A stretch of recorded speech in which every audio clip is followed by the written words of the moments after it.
You together to talk about what I think is a very, very sad situation and to give you a timeline. So if you'll allow me, I'll go through this timeline as we've developed it up to this point. Please understand that our investigation into the death of Rebecca Sedwick is still in its early stages, and the information that I provide for you today is subject to change as the investigation goes on. One of the reasons it's subject to change is we're trying to unravel and untangle a bunch of middle school conversation that occurred on electronic devices. A lot of squabbling between kids. So certainly what I tell you today may not be definitive, it may not be the end, it may be just one of the renditions of the information we've developed. But let me start with what I know. Rebecca Sedwick, who's 12 years of age, jumped to her death. And it was one of the saddest situations that I've seen. The information we've put together back in 2012, the bullying began at Crystal Lake Middle School. In November of 2012, Rebecca ran away. The sheriff's office was called. We were able to locate Rebecca, or she returned home, and DCF was also notified. In December of 2012, Tricia noticed, and Tricia is the mother of Rebecca. Tricia Norman noticed some cuts on the right wrist of Rebecca, and Rebecca said it was because she was being bullied. There was a crisis line phone call made, and from there, Rebecca was taken to the hospital where she was Baker acted and stayed for 3 days, and counseling was set up. Rebecca, subsequent to that, returned to school, and the bullying continued. On January the 24th, the sheriff's office was called by Tricia, where a non-criminal report was written. There was a juvenile disturbance at Crystal Lake Middle School where Tricia was bumped in the hallway but could not identify a particular aggressor. There was also related to us that a juvenile wanted to fight Rebecca. School administration was noticed the next day. They immediately called both of the girls in separately, counsel with them, and actually changed some schedules so these girls wouldn't have class together. During this same period of time, Tricia decided that she would homeschool Rebecca for the rest of the year. Now let's fast forward to this year. Rebecca was moved to Lawton Child's Academy, and she was reported to have loved the school. The bullying continued by a group of female juveniles on different social media outlets such as Kick, Ask FM, Instagram, and Voxer. And here's some of the quotes that we found. You should die. Why don't you go kill yourself? On September the 8th, Tricia last saw her daughter. As Tricia went to bed, Rebecca was on her cell phone texting. When Tricia woke up on the 9th of September, Rebecca had already left for school. Rebecca normally leaves for school at 6:45 in the morning. At about 4 p.m., Rebecca didn't return home from school, and she always returned home like clockwork. At about 5:30, when Rebecca still wasn't home, Rebecca's older sister calls her mother, Tricia. Tricia rushes home about 6 o'clock and calls the school to find out that Rebecca didn't go to school on the 9th of September. Apparently, Tricia questions the school, and the automatic system that notifies when children aren't in school wasn't working. On the 9th of September, about 7:07 p.m., deputy sheriffs responded to a missing persons call at Rebecca's residence. and the deputies could not locate Rebecca. So as is protocol, they notified the detectives, and we responded that evening with detectives at about 9:22 p.m. The detectives began background searches while the other deputies were looking in the area. We were trying to contact friends, determine where she may be, if anybody knew where she hung out. And during the course of this, we determined that Rebecca liked to hang out with the feral cats or visit the feral cats behind a pharmacy that's at 92 in Cumbie. And she also liked to hang out in a abandoned cement plant that was on Northeast Side Drive, which is about a block west of 92 in Cumbie. That's where Sergeant Hamilton and Detective Hogan, while searching this abandoned plant, found Rebecca at about, I believe it was 2:30 in the morning. She was deceased. She was obviously deceased. As we began at that time, a homicide team is called out, in addition to our detectives looking for the missing person. So now we have patrol, detectives for missing person, and we have a homicide team there. We determined there's actually 3 levels to the tower. There's a 19-foot level, there's a 24-foot level, and there's a 60-foot level of the tower. Rebecca could have jumped from any of those levels, and we're not exactly sure at this point in the investigation, may never be exactly sure which level she jumped from. But from all indications at this point in the investigation, that's exactly what happened. At some point in time, we believe early in the day on September the 9th, she climbed the tower, the cement towers, and jumped off, fatally injuring herself. We have had an autopsy done. The results of that are obviously pending toxicology, but we see multiple blunt force trauma from her fall from the tower.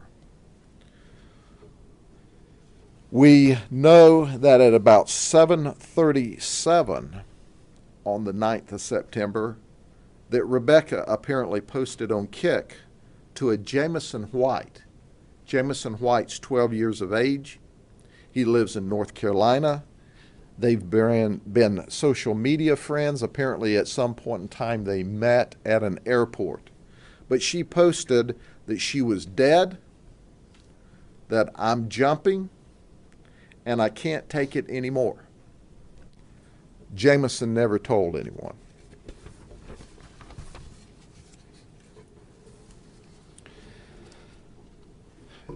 Our detectives have identified several juveniles of interest, at least 15 who kind of ran in Rebecca's internet circle or social media circle, and we're in the process of talking to all of them.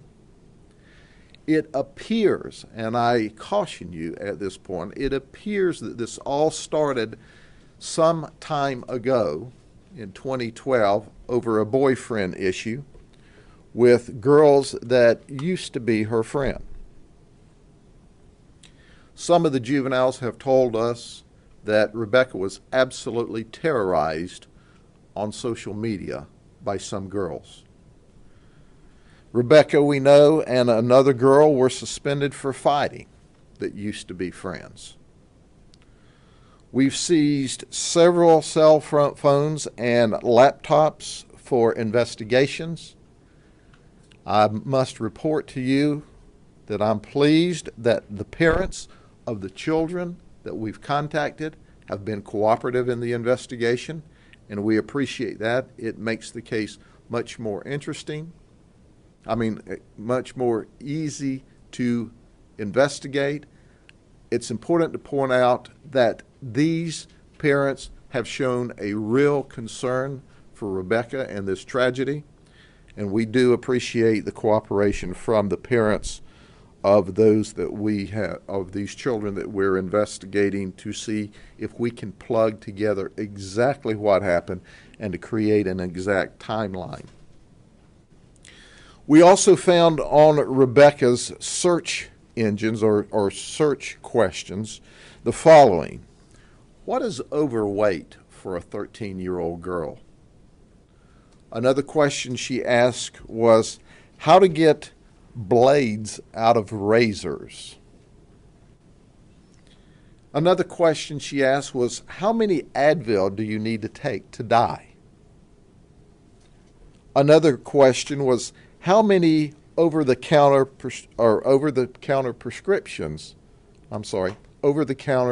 drugs do you take to die? Another one was what not to say to a cutter. Rebecca had a screensaver that her mother didn't know about, and that screensaver showed Rebecca lying on the railroad tracks with her head up on one of the rails.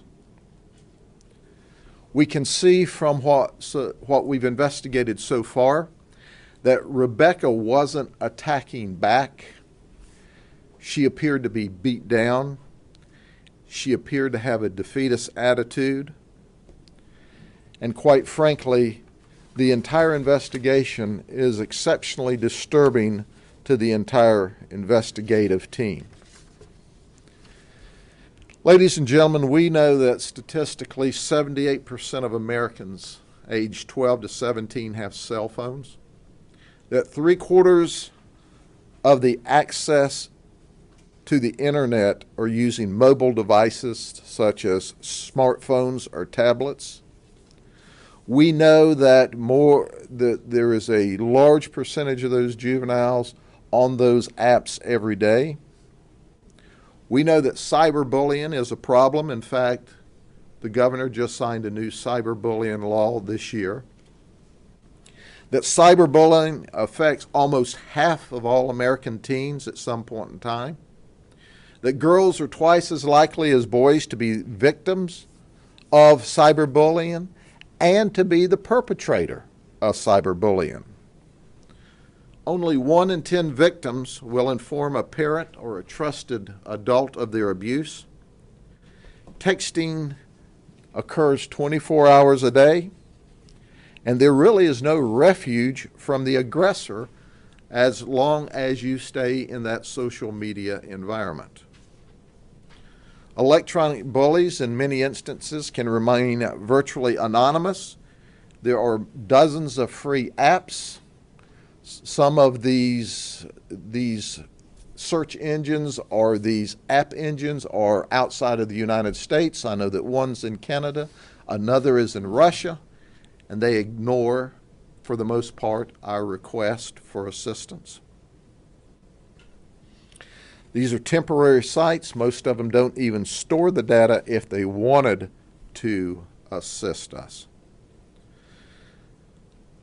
But ladies and gentlemen, just as with a computer, parental controls must be in place on smartphones, on iPads, on communication devices.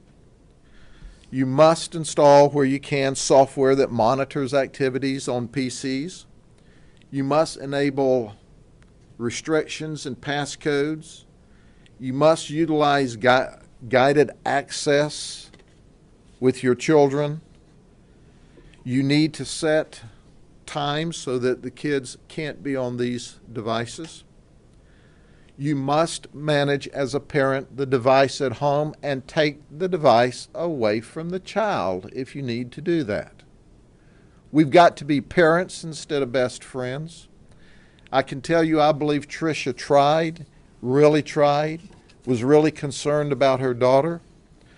But ladies and gentlemen, this social media world, this internet world, if we allow it, will become more out of control than it already is. We, as parents, must manage these devices and our children. If you're not searching your children's devices, if you're not taking them from your 12 and 13 and 14 and 15-year-olds and 16-year-olds and demanding to look to see what's happening, you're not being a responsible parent. They're children. They make mistakes that they shouldn't. They do things that they shouldn't. You're the adult in the house. You must look at their devices. You must manage their conduct. And that goes for those that are doing the bullying as well as for those that are being bullied. Okay, with that, I'll answer any questions that you may have. What are the red flags as a parent? I think we saw a lot of red flags here today. Red flags are excessive time on the devices. Red flags are, is your child withdrawing? Does your child refuse to communicate? Does their relationships seem to be changing? But you've got to dig in and look for those signs. And as a result, you've got to respond to them. And I think in this case, Rebecca's mom was truly trying to do that. And we can second guess and Monday morning quarterback this. Rebecca, unfortunately, with the broken heart we all have, is deceased. We've got to look forward to try to learn so that the next child doesn't die. But in my household, when things didn't go right, when I was raising my boys, I took their phones, I took their car keys, and they had to earn them back. I've got to tell you, I didn't have much opportunity to go search their bedroom and their closets because I couldn't elbow their mother out of the way long enough to do it myself. But these are children, and we can't allow these children to get with other children in a children's world and prey on each other while we as adults stand on the outside and do nothing. We've got to take control of and manage our children in our homes, period. Yes, ma'am. The Polk County School District says they forwarded the report, the bullying report that Tricia made, to your office. What came of that investigation? What was the end result? I'm not sure which bullying report you're talking about. We forwarded a bullying report to them. And that report was a disturbance where Tricia said she was bumped in the hallway. She couldn't say who hit her. There was no evidence. We with the school system looked for video, but this one person that was allegedly bullying her was in the area. And as a result, the school took affirmative action. They brought them down, counseled them separately, changed their class schedules. But ladies and gentlemen, let's understand one thing clearly. It's not the school system. It's not the criminal justice system. It's the home system where all of this precaution begins. And quite frankly, at the end of the day, it wasn't a physical schoolyard fight that was the demise of this child. It was the bullying online. And I'm not going to criticize Tricia because I know she was helping. But in my home, if I managed to get my child in a different school and things were going well, I may have a child that doesn't like me, but if I can't stop the bullying any other way, I can stop the device. But Sheriff, I have to follow up on this because the attorney for the district, West Bridges, says that the mother did file a bullying complaint online with the district in December, and because of it was criminal in nature, they thought they forwarded it to the Polk County Sheriff's Office. We see nothing that's criminal in our reports. Did you receive a report from the district in December? I don't know what you're talking about. But I can tell you this. We have the only report that I see was where the mom called. We took a report and it was non-criminal. There was no criminal activity. And whether it's important to point out that our job here is not to point fingers back and forth.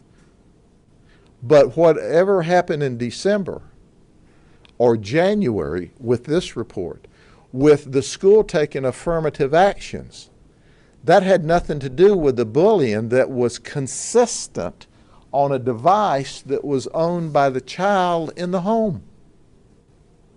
You understand? I understand, but the district. No, you don't No, I understand. understand. The district is, we're just going by what the district said, that there was a report. I don't know what that's about. But it does, in this event, whatever happened in December, we followed up with the reports that I have.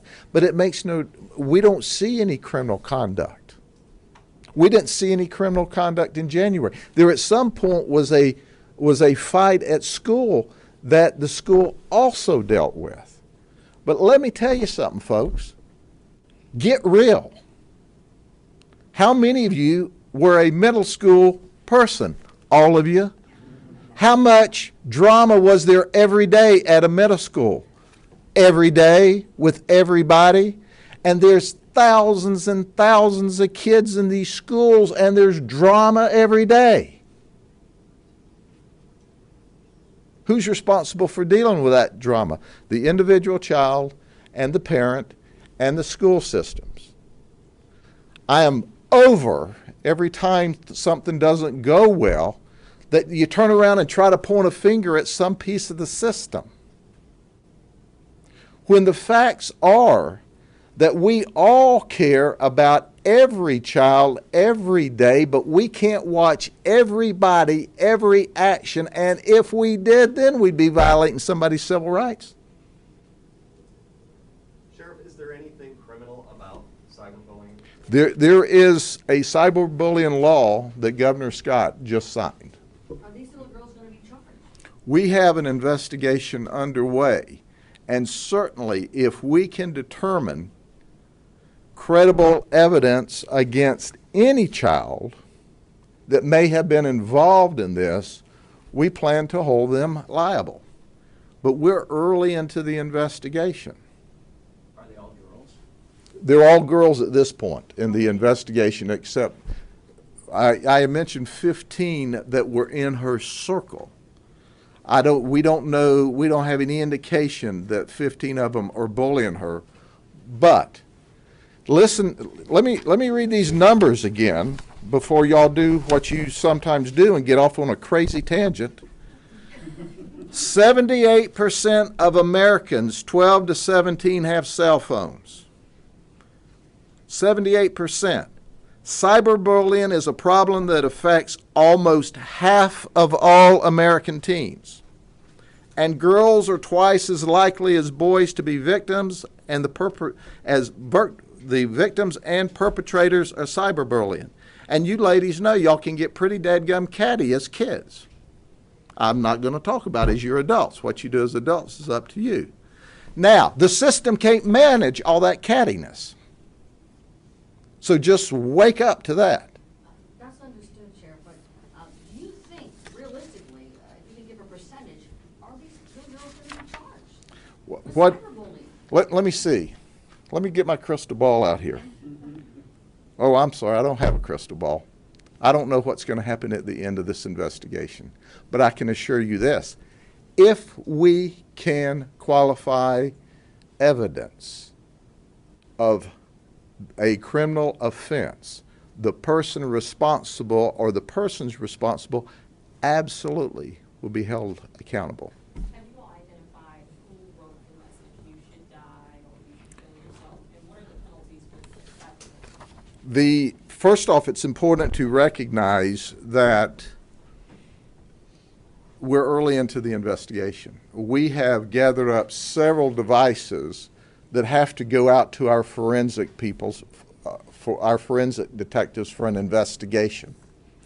And as a result of that forensic investigation, then we'll know more of who said what, if it's possible to find out at all.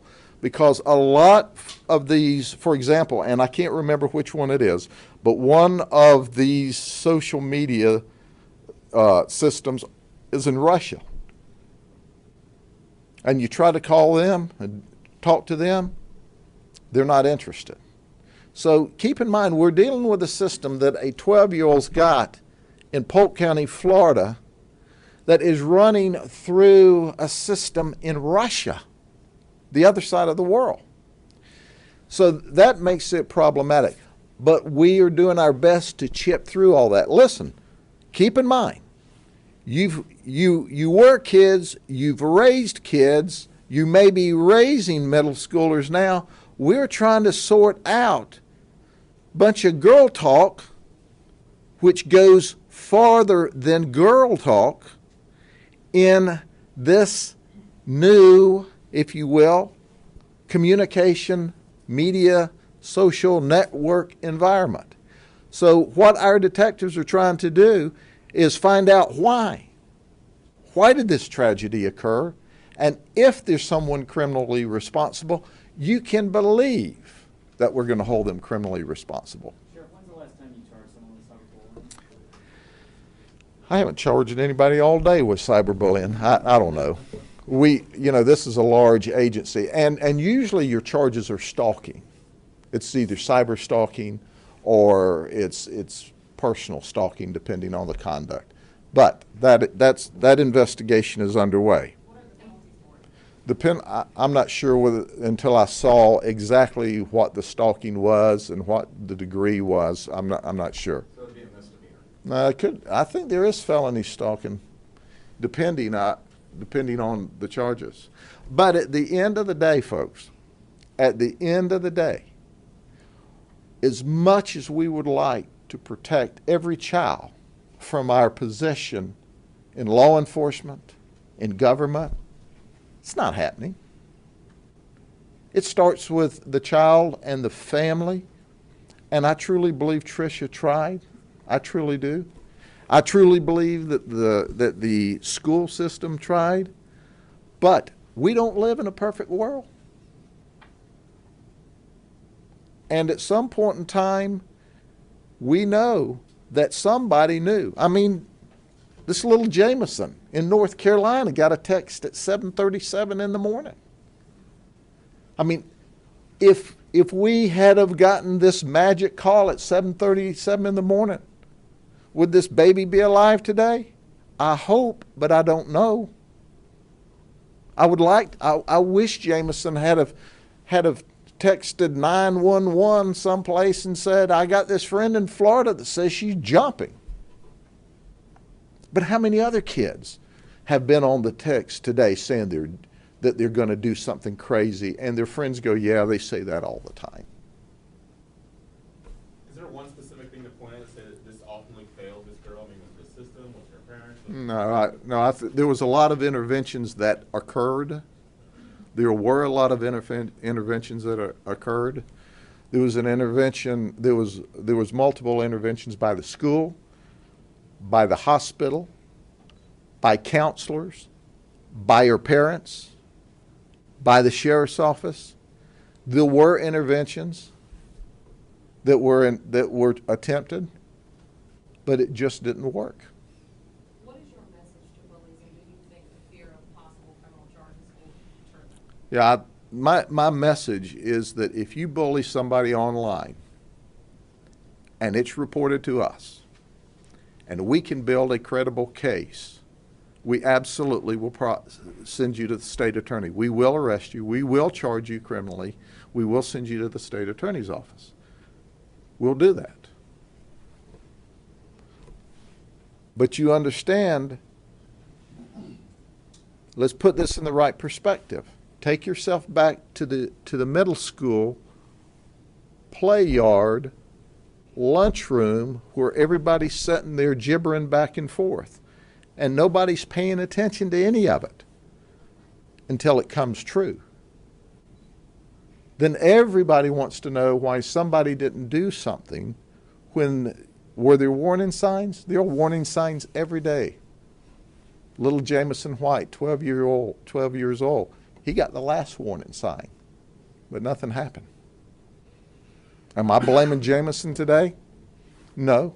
Kids chat back and forth all the time. We're dealing with children in a children's world, and all of a sudden we end up with this absolute tragedy. But I'm not going to stand up here and let the news media rake everybody around when it's not appropriate. Give the people the right information that we have at this point, and if it clears up And if there's institutional responsibility, we'll say that too just as soon as we know.